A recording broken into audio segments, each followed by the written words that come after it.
오늘 우리에게 주시는 하나님의 말씀은 사도행전 27장 27절부터 44절입니다. 열 나흘째 되는 날 밤에 우리가 아드리아 바다에서 이리저리 쫓겨가다가 자정쯤 되어 사공들이 어느 육지에 가까워지는 줄을 짐작하고 물을 재어보니 20길이 되고 조금 가다가 다시 재니 15길이라 암초에 걸릴까 하여 고물로 닷넷을 내리고 날이 새기를 고대하니라. 사공들이 도망하고자 하여 이물에서 닷을 내리는 채 하고 거룻배를 바다에 내려놓거늘 바울이 백부장과 군인들에게 이르되 이 사람들이 배에 있지 아니하면 너희가 구원을 얻지 못하리라 하니 이에 군인들이 거룻줄을 끊어 떼어버리니라. 날이 새어가매 바울이 여러 사람들에게 음식 먹기를 권하여 이르되 너희가 기다리며 먹지 못하고 줄인 지가 오늘까지 열 나흘인즉 음식 먹기를 권하노니 이것이 너희 구원을 위하는 것이요 너희 중 머리카락 하나도 잃을 자가 없으리라 하고 떡을 가져다가 모든 사람 앞에서 하나님께 축사하고 떼어 먹기를 시작하며 그들도 다 안심하고 받아 먹으니 배에 있는 우리의 수는 전부 276명이더라. 배부르게 먹고 밀을 바다에 버려 배를 가볍게 하였더니 날이 새매 어느 땅인지 알지 못하나 갱사진 해안으로 된 항만이 눈에 띄거늘 배를 거기에 들여다 댈 수 있는가 의논한 후 닻을 끊어 바다에 버리는 동시에 키를 풀어 누추고 돛을 달고 바람에 맞추어 해안을 향하여 들어가다가 두 물이 합하여 흐르는 곳을 만나 배를 걸매 이 물은 부딪혀 움직일 수 없이 붓고 고물은 큰 물길에 깨어져 가니 군인들은 죄수가 헤엄쳐서 도망할까 하여 그들을 죽이는 것이 좋다 하였으나 백부장이 바울을 구원하려 하여 그들이 뜻을 막고 헤엄칠 줄 아는 사람들을 명하여 물에 뛰어내려 먼저 육지에 나가게 하고 그 남은 사람들은 널조각 혹은 배 물건에 의지하여 나가게 하니 마침내 사람들이 다 상륙하여 구조되니라. 아멘. 바울은 지금 피고의 신분으로 로마로 향하는 배를 타고 있습니다. 바울은 가이사랴에서 예수님이 부활하셨다는 복음을 전하였고 이를 못마땅하게 여긴 유대인 종교 지도자들은 바울을 고소합니다.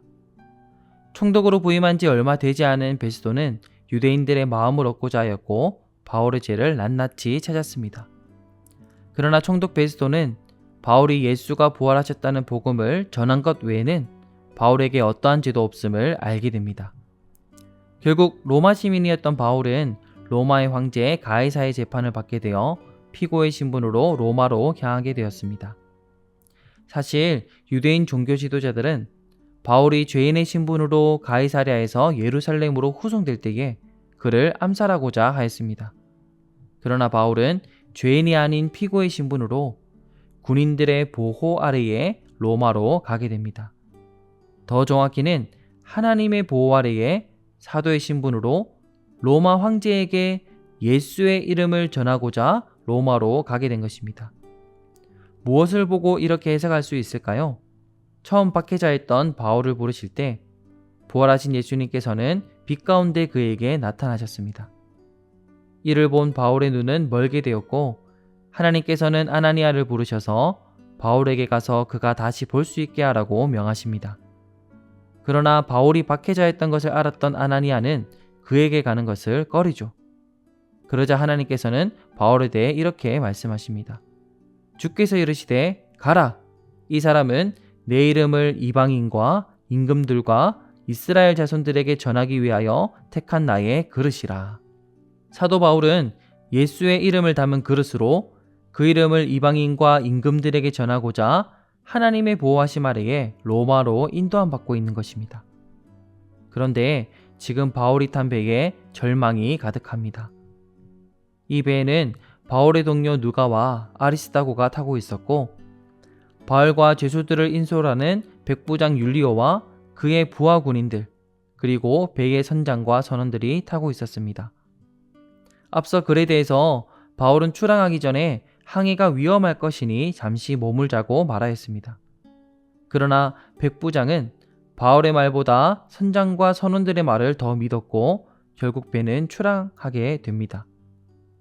배는 얼마 가지 못하여 유라굴로라고 하는 유명한 광풍을 맞이하고 결국 표류하게 됩니다. 이 상황에 대해 20절에 이렇게 말씀합니다. 여러 날 동안 해도 별도 보이지 아니하고 큰 풍랑이 그대로 있음에 구원의 여망마저 없어졌더라. 여기서 해와 별이 보이지 않는다는 표현은 지금 배가 어느 위치에 있고 어디로 가야 하는지 알 수 없는 상황이라는 뜻과 같습니다. 바다에서 그보다 무서운 것이 어디 있을까요? 또 큰 풍랑이 그대로 있다는 표현은 거센 파도와 바람으로 인해서 배의 내구도가 낮아지고 있으며 멀미가 아주 심할 것이라는 뜻이 되죠. 지금 배에는 구원의 여망, 즉 살 수 있는 희망이 없는 상태였습니다.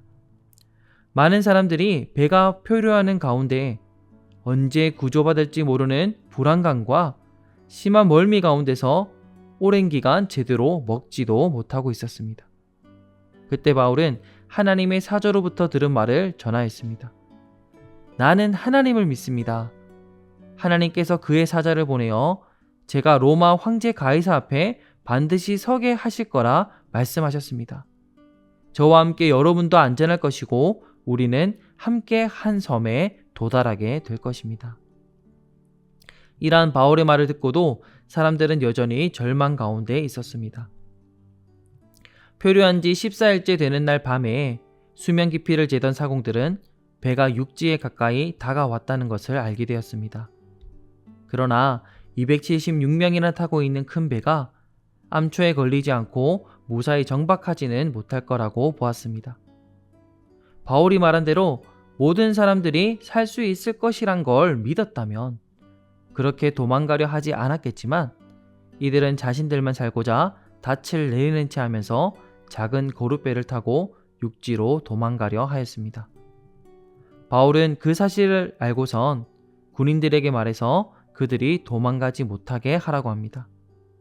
그러자 백부장은 거룻줄을 아예 끊어서 거룻배를 떠나 보내버리죠.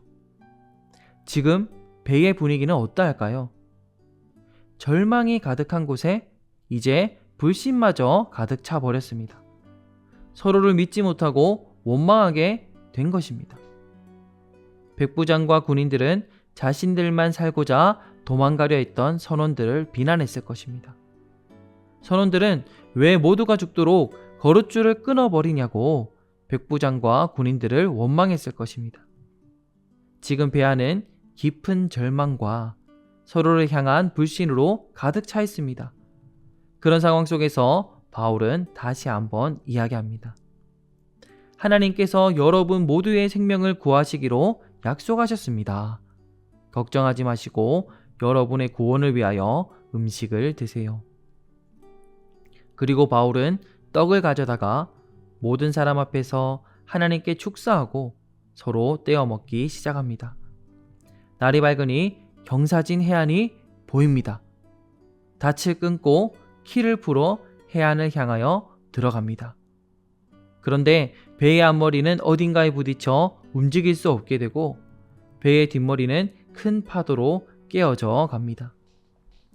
바울의 거듭된 구원의 메시지와 해안이 보이게 되면서 절망이 약간의 희망으로 변해가는 듯 하지만 불신은 여전합니다. 군인들은 죄수들이 헤엄쳐서 도망치는 것을 막으려고 모두를 죽이려 합니다.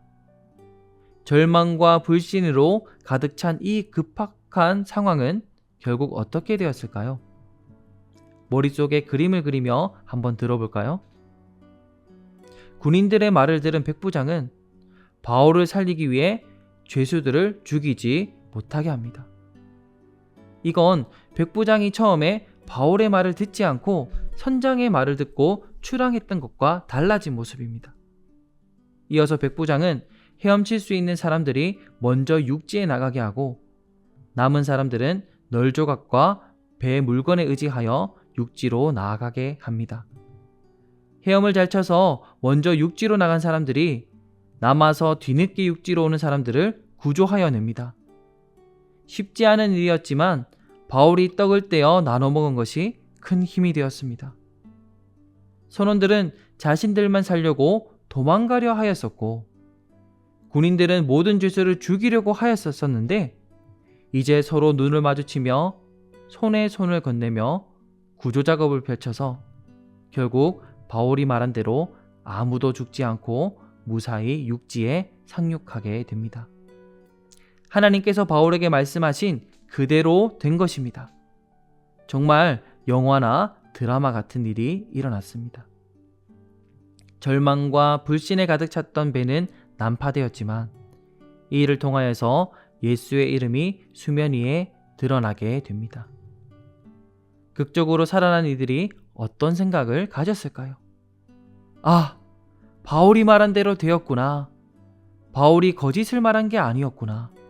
우리 모두 살게 되었구나. 혹시 피고인 바울은 특별한 죄가 있어서가 아니라 예수라는 자가 부활했다는 사실을 전하다가 로마 황제에게 재판받으러 가는 중이라 들었는데 우리 모두가 살 거라고 바울이 말한 것이 거짓이 아니었듯이 예수라는 자도 정말로 부활하신 하나님의 아들은 아닐까? 이렇게 한 번쯤 생각해 보지 않았을까요? 바울과 함께 하시는 하나님에 대해서 한번 생각해 보지 않았을까요? 하나님께서는 지금 택한 그릇 바울을 보호하시며 그를 통해 예수의 이름을 전하고 계십니다. 그 바울의 발걸음은 하나님께서 아나니아에게 말씀하신 대로 이방인과 임금들과 이스라엘 자손에게 예수의 이름을 전하기까지 이어질 것입니다. 바울은 로마에 있는 가이사 황제에게 분명히 도착하여 예수의 이름을 전하게 될 것입니다. 하나님께서는 바울을 그릇으로 택하시고 그를 통해 예수의 이름이 전해지게 하셨듯이 우리 역시 예수의 이름을 증거하는 그릇으로 택하셨습니다. 세상에는 마치 풍랑을 만나 표류하는 배와 같은 사람들이 많이 있습니다. 해와 달과 별과 어떤 빛도 없이 어디에 구원이 있는지 찾지 못하고 어둠 가운데 있는 자들이 있습니다. 내 인생에는 암초와 장애물이 왜 이렇게 많냐며 힘겨워하고 무거운 짐진 자들도 있습니다. 절망이 가득 차서 살 소망을 잃어버리고 먹지도 마시지도 못하며 죽지도 못해 살아가는 자들이 있고 불신에 가득 차서 시기와 질투하며 마음에 평안이 없고 불안에 떠는 자들도 있습니다. 예수의 이름을 들어야 할 표류하는 사람들에게 우리는 예수의 이름을 전하는 그릇이 되어야 합니다. 이 그릇의 삶은 오늘 바울이 겪은 것처럼 여러 어려움도 동반되는 삶입니다. 그러나 아무리 풍랑이 치고 광풍이 불어도 그 그릇의 삶은 견고하며 끄떡없습니다. 하나님께서 택한 그릇을 지키시기 때문입니다. 오히려 풍랑과 광풍에 어려움이 있을 때 예수의 이름이 더 드러나게 하실 것입니다. 우리 서문 성도님들의 삶이 이런 그릇의 삶이 되길 소원합니다. 우리 주변에 표류하는 많은 영혼들에게 참 빛이신 예수의 이름을 전하고 절망에서 소망으로, 불신에서 신앙으로 인도하는 그릇의 삶 되길 예수님의 이름으로 축복합니다. 우리 함께 말씀을 기억하시며 이렇게 기도하면 좋겠습니다. 오늘 하루 빛이신 주님을 모르고 세상 풍랑에 표류하는 많은 사람들에게 예수의 이름을 전하는 그릇의 삶 살게 하여 주소서.